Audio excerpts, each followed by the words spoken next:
Damai sejahtera Allah yang melampaui akal dan hati, itulah yang menyertai Bapak Ibu sekalian, di dalam nama Tuhan Yesus Kristus Tuhan kita. Amin. Shalom Bapak Ibu, saudara-saudara yang dikasihi oleh Tuhan Yesus Kristus. Minggu ini kita masuk kepada Minggu Quasimo Dignity, dan firman Tuhan seperti yang sudah kita baca menjadi nats khotbah pada minggu kita hari ini, tertulis pada kitab Mazmur pasal 42, ayat yang pertama sampai ayat yang ke-6.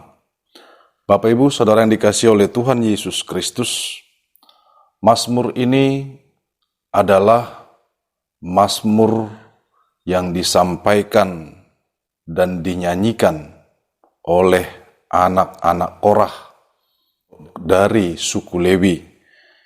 Mazmur ini mengingat pada saat bangsa itu berada pada pembuangan. Mereka terbuang ke Babilonia dan mereka jauh dari Yerusalem sebagai tempat mereka untuk bersekutu di bait Allah, bersekutu bersama Allah, bersekutu bersama-sama dengan orang-orang seiman dan orang-orang yang percaya kepada Bapa.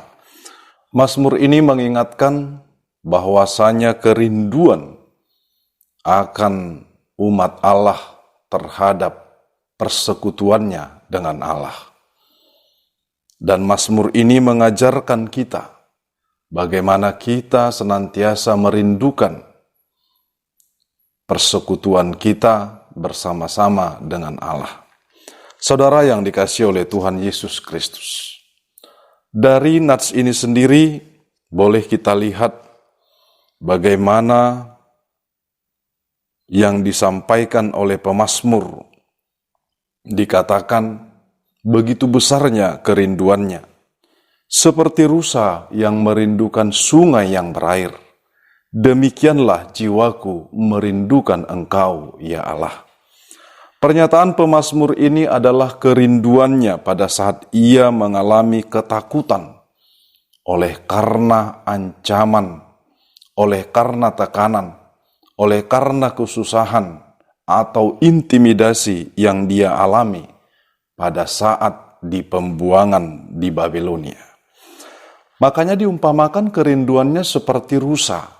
Diketahui bahwa rusa sendiri adalah salah satu jenis binatang yang menjadi mangsa buruan binatang-binatang pemangsa atau binatang buas atau mungkin pemangsa lainnya. Jika pemangsa berburu rusa, maka rusa akan berusaha untuk menghindar dan berlari dan berusaha mencari air yang mengalir. Dia akan masuk ke sana untuk menghilangkan jejaknya, serta menghilangkan baunya agar luput dari pemangsa. Demikian halnya kerinduan pemazmur yang digambarkan pada perikop ini. Bagaimana kesusahan itu yang dia alami. Dia sangat merindukan perlindungan dan pertolongan yang daripada Tuhan. Tentunya tidak ada yang lain yang dapat menolong dan melindunginya selain daripada Tuhan Allah yang hidup dan yang berkuasa. Sebab jika pemazmur berlindung kepada kekuatan dunia ataupun kepada kekuatan manusia, sama saja dia bukan menerima berkat atau perlindungan, tetapi dia menerima kutuk, seperti apa yang dikatakan oleh Nabi Yeremia pada Yeremia 17 ayat 5 dikatakan, terkutuklah orang yang mengandalkan manusia, yang mengandalkan kekuatannya sendiri, dan yang hatinya menjauh daripada Tuhan. Demikian halnya pada Yesaya 2 ayat 22 dikatakan, jangan berharap pada manusia, sebab ia tidak lebih daripada embusan napas, dan sebagai apakah ia dapat dianggap? Jadi pengharapan perlindungan dan pertolongan itu hanya pada Allah. Bagaimana dengan kita? Apakah kita sudah bersandar kepada Allah?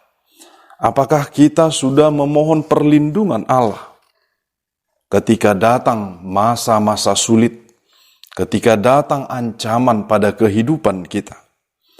Tapi ingatlah apa yang dikatakan pemazmur pada Mazmur 84 ayat 11. Sebab lebih baik 1 hari di pelataranmu daripada 1000 hari di tempat lain. Lebih baik berdiri di ambang pintu rumah Allahku daripada diam di kemah-kemah orang fasik.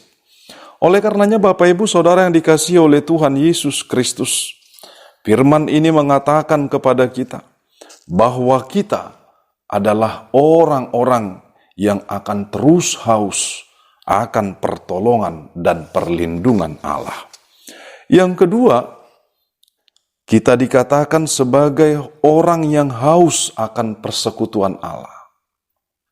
Pemazmur mengatakan, air mataku menjadi makananku siang dan malam. Dalam hal ini pemazmur mengungkapkan kesedihannya yang sangat mendalam.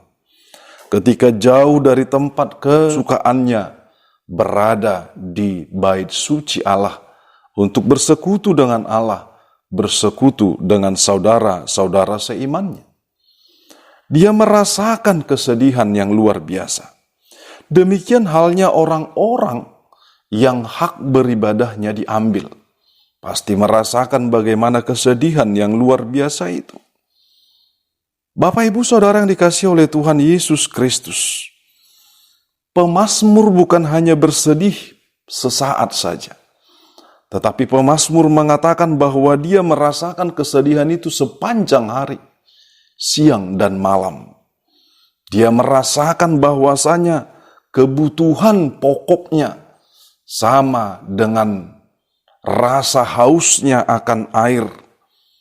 Demikian halnya hausnya imannya akan persekutuan dengan Allah. Kesedihan, kesusahan yang luar biasa sekali yang dia rasakan ketika dia jauh dari pelataran Allah. Saudara yang dikasihi oleh Tuhan Yesus Kristus, demikian halnya orang-orang yang jauh dari Allah. Ketika itu jugalah dia merasakan bahwasanya ada kesedihan yang amat sangat di dalam kehidupannya, di dalam kehidupan keberimanannya. Demikian juga orang-orang yang tidak hidup dalam imannya, tentunya rohnya akan meratap kesedihan, sama dengan orang yang tidak melaksanakan tanggung jawab imannya. Itu juga disamakan dengan orang yang bersedih. Yang ketiga, dimintakan kepada kita, tetaplah haus akan Allah. Pemazmur tidak terhanyut dengan masalah-masalah yang terjadi yang dia hadapi. Pemazmur tidak membuat kesusahannya menjadi kambing hitam akan kerinduannya untuk bersekutu dengan Allah. Bahkan dia tidak menyalahkan Allah, ataupun dia tidak meninggalkan Allah oleh karena kesusahan-kesusahannya. Tetapi dia justru semakin memupuk semangatnya ketika orang-orang banyak yang mencibir dia, yang menyatakan, "Di manakah Allahmu?" Ketika dikatakan demikian, dia semakin haus akan Allah. Dia semakin rindu bertemu dan bersekutu dengan Allah. Bagaimana dengan kita? Pada masa-masa sekarang, tentunya kita rindu bersekutu dengan Allah. Dan kerinduan kita sangat-sangat memuncak. Dengan berbagai-bagai ancaman pandemi COVID-19 yang kita hadapi sekarang. Oleh karenanya Bapak Ibu, mari semakin memupuk kerinduan kita itu. Mari semakin haus dan tetap haus akan Allah di dalam kehidupan kita.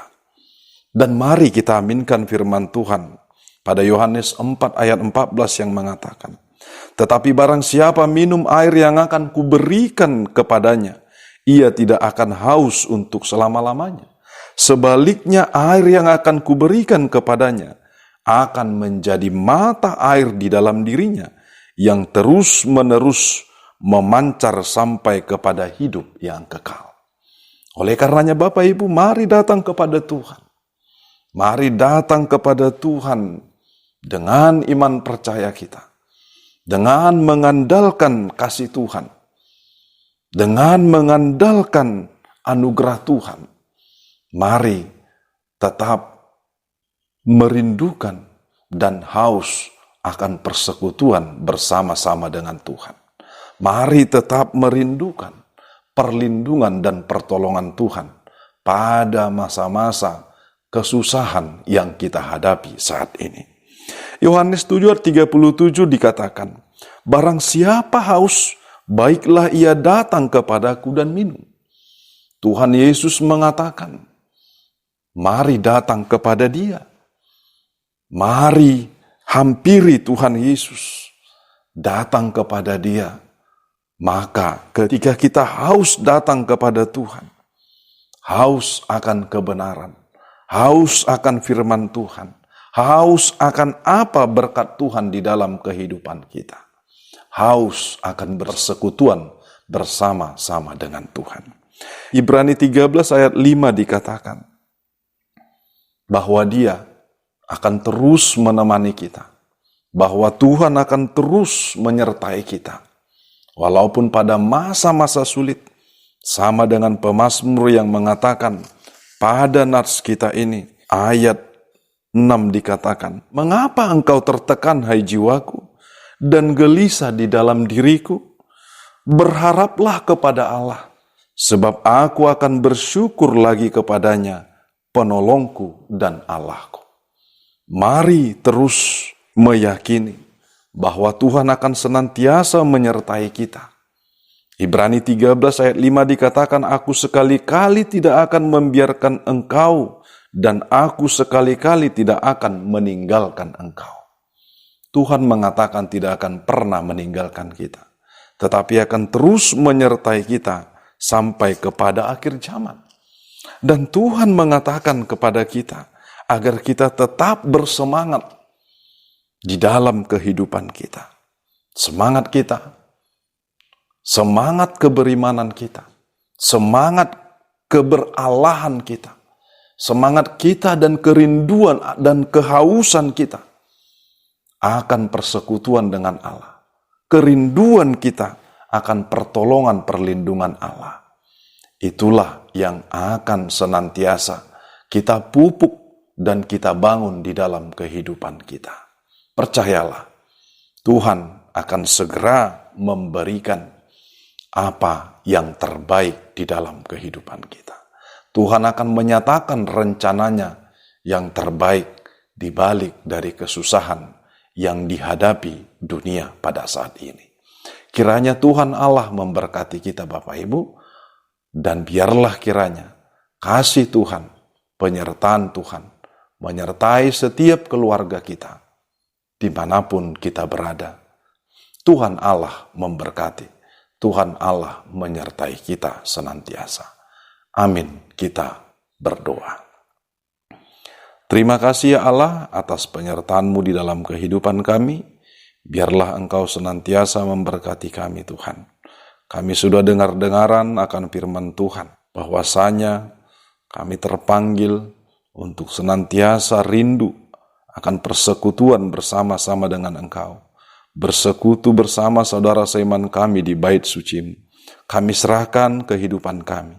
Kami serahkan dunia ini Tuhan. Karena Tuhanlah yang memiliki dan berkuasa atasnya. Biarlah kasih setia Tuhan dan anugerah Tuhan nyata di dalam kehidupan ini. Di dalam nama Tuhan Yesus Kristus yang sudah memberkati kami dan menyertai kami senantiasa, kami berdoa. Amin.